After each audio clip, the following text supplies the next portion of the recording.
Hello students. आज हम एक नए टॉपिक के साथ आप सभी का स्वागत करते हैं। उत्पादन संभावना वक्र द्वारा केंद्रीय समस्याओं का विश्लेषण, analysis of central problems through PPC. हमने अपने पहले वीडियो में देखा कि जब हमारे पास संसाधनों की कमी होती है, लैक ऑफ रिसोर्सेज, क्योंकि हमारी आवश्यकताएं अधिक होती हैं, वांट्स अधिक हैं और हमारे रिसोर्सेज कम हैं, तो हमारे सामने एक प्रॉब्लम आती है, चुनाव की समस्या, प्रॉब्लम ऑफ चॉइस। और यही चुनाव की समस्या इकोनॉमिक प्रॉब्लम कहलाती है, आर्थिक समस्या कहलाती है। और जब ये समस्या पूरे विश्व की समस्या बन जाती है तो उसे हम सेंट्रल प्रॉब्लम या केंद्रीय समस्या कहते हैं। इसमें हम पहले देखते हैं संसाधनों का आवंटन, एलोकेशन ऑफ रिसोर्सेज, जिसमें हम पहले पढ़ेंगे क्या उत्पादन किया जाए और कितना, what to produce and how much to produce. Secondly हम जानेंगे कि उत्पादन कैसे किया जाए, हाउ टू प्रोड्यूस। थर्ड है किसके लिए उत्पादन किया जाए, फॉर हुम टू प्रोड्यूस। जैसा कि हम सभी जानते हैं कि हमारे पास संसाधन होते हैं, तो हर देश के पास संसाधन होते हैं और संसाधनों का प्रयोग करके ही हम वस्तुओं का उत्पादन करते हैं। तो ये समस्या आती है कि क्या उत्पादन किया जाए। This is the biggest problem. इसमें पहला हमारा आता है कि what to produce and how much to produce, क्या उत्पादन किया जाए और कितना उत्पादन किया जाए। सबसे पहले हम देखते हैं कि कुछ उत्पादन हमें जो है, गुड्स का प्रोडक्शन जो है वो पुअर लोगों के लिए भी किया जाता है और रिच लोगों के लिए भी किया जाता है। तो इकोनॉमी में इन दोनों लोगों के लिए ही उत्पादन करना बहुत आवश्यक है, क्योंकि कुछ गुड्स जो होती हैं वो सिर्फ गरीब ही खरीद सकते हैं, पुअर ही खरीद सकते हैं, और कुछ गुड्स जो है वो सिर्फ रिच यानी अमीर लोग ही खरीद सकते हैं, जैसे कपड़े हैं, ज्वेलरी है। तो इस तरह की चीज़ों को सिर्फ अमीर लोग ही परचेज कर सकते हैं। पर इकोनॉमी में हमें गुड्स के प्रोडक्शन में रिच लोगों को भी ध्यान में रखना पड़ता है और पुअर लोगों को भी ध्यान में रखना पड़ता है। दो बहुत ज़रूरी वस्तुएं होती हैं, एक खाद्यान्न होता है, एक वेपन्स होते हैं किसी भी देश के लिए। तो अर्थव्यवस्था में उत्पादन के लिए अगर देखा जाए तो इन दोनों का ही उत्पादन बहुत आवश्यक है। लेकिन जैसा कि मैं आपको दिखा रही हूँ कि ओ एस एक्सिस पर हमने फूड को लिया है और ओ वाई पर हमने वेपन्स को लिया है। अगर किसी देश में कि कोई हमले की समस्या नहीं है, युद्ध का खतरा नहीं है, तो क्या हो सकता है, वो देश अपने सारे संसाधन खाद्यान्न के उत्पादन में लगा सकता है। और अगर किसी देश में युद्ध का खतरा है, कोई हमला कर दे रहा है, तो वो देश अपने सारे संसाधन वेपन्स के उत्पादन में लगा सकता है।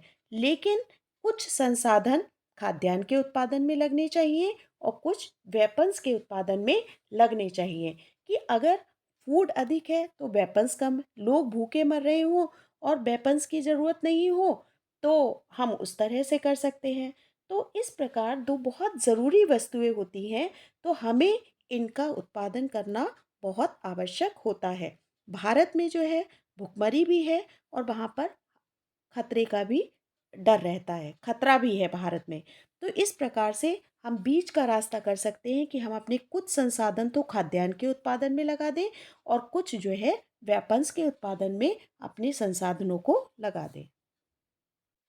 इस प्रकार कह सकते हैं कि उत्पादन के साधनों, श्रम, पूंजी है, भूमि है, इनके द्वारा उत्पादित की जाने वाली वस्तुएं तो भिन्न भिन्न हो सकती हैं, पर अर्थव्यवस्था में पूंजीगत और उपभोक्ता दोनों प्रकार की वस्तुओं का उत्पादन करना बहुत ही आवश्यक है।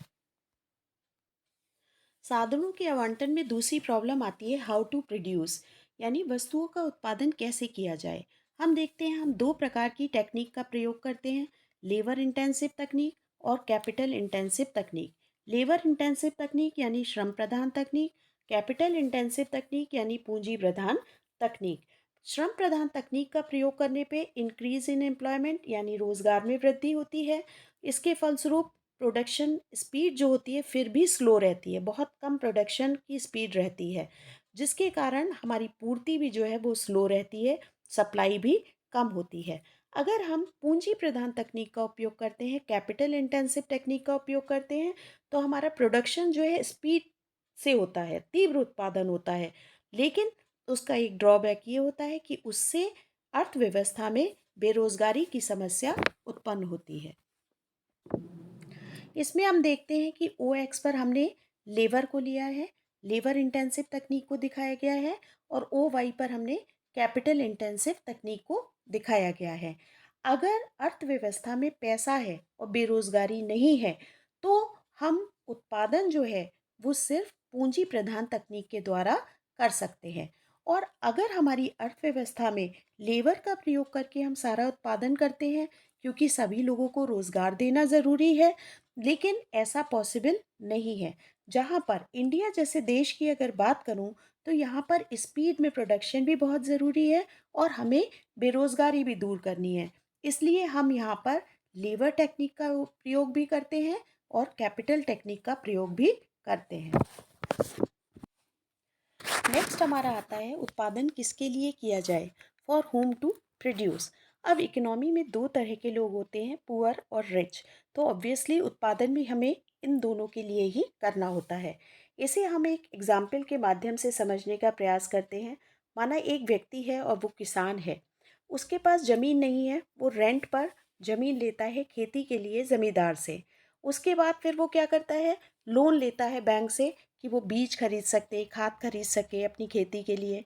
फिर वो लेबर परचेज करता है, अपने श्रमिक रखता है अपनी खेती के लिए। फिर वो मशीन भी खरीदता है फसल काटने के लिए, बोने के लिए। उसके बाद उसका जो प्रोडक्शन होता है वो मार्केट में ले जाता है।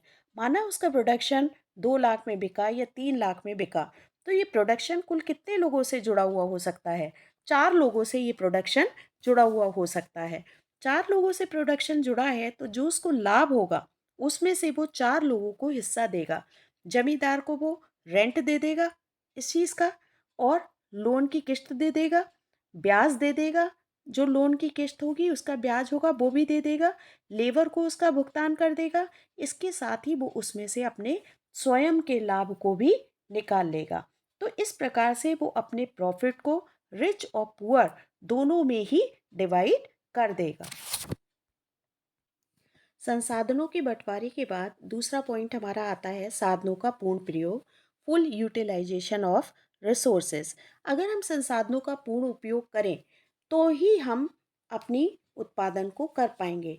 यदि पूरा हम उपयोग नहीं कर पाते हैं तो हमारे सारे संसाधन जो हैं वो बेकार चले जाते हैं।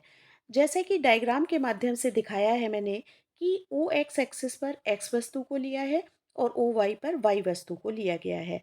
इसमें एस बिंदु जो है हमारा पीपी कर्व का, वो हमें दिखाता है कि हमने संसाधनों का पूर्ण उपयोग किया है। एस जी बिंदु दिखाते हैं कि हमने संसाधनों का अल्प प्रयोग किया है, और आर बिंदु दिखाता है हमने संसाधनों का बहुत बहुतायत से प्रयोग किया है। जितने हमारे पास हैं भी नहीं, उससे ज़्यादा संसाधनों का प्रयोग जो कि हम नहीं कर सकते हैं। तो इसलिए ज़रूरी है कि हम संसाधनों का पूर्ण उपयोग करें।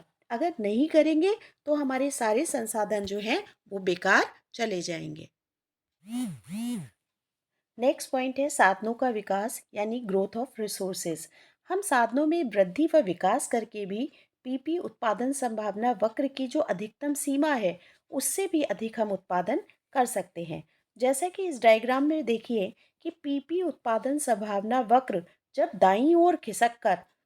दाईं ओर खिसक कर P1 उत्पादन संभावना वक्र हो जाता है, तो ये उत्पादन क्षमता में वृद्धि को दर्शाता है। नई उत्पादन संभावना वक्र की रेखा हमारी P1 हो जाती है, जो कि देश में के विकास को प्रकट करता है और साधनों के विकास के द्वारा जो हमने अधिक उत्पादन किया है उसको ये प्रदर्शित करता है। नेक्स्ट पॉइंट आता है आर्थिक कुशलता, इकोनॉमिक एफिशिएंसी। उत्पादन संभावना वक्र के प्रत्येक बिंदु उत्पादन में आर्थिक रूप से कुशल होता है। इस वक्र की सीमा के अगर बाहर कोई भी बिंदु है तो हम उसको प्राप्त नहीं कर सकते हैं।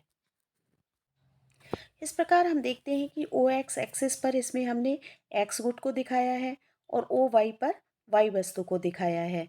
ए बिंदु जो है वो साधनों के कुशल प्रयोग को दिखाता है, और हमारा बी बिंदु जो है वो साधनों के अकुशल प्रयोग को दिखाता है। पीपीसी का पीपी से P1 में परिवर्तित होना आर्थिक वृद्धि को दिखाता है और सी बिंदु जो है आर्थिक वृद्धि के बाद साधनों के कुशलतम प्रयोग को दिखाता है। तो इस प्रकार हम पीपीसी के द्वारा केंद्रीय समस्याओं का विश्लेषण कर सकते हैं और उनको बता सकते हैं।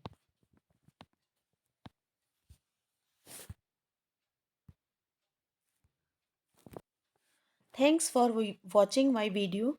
Please share my video, like my video and subscribe my channel. Thanks.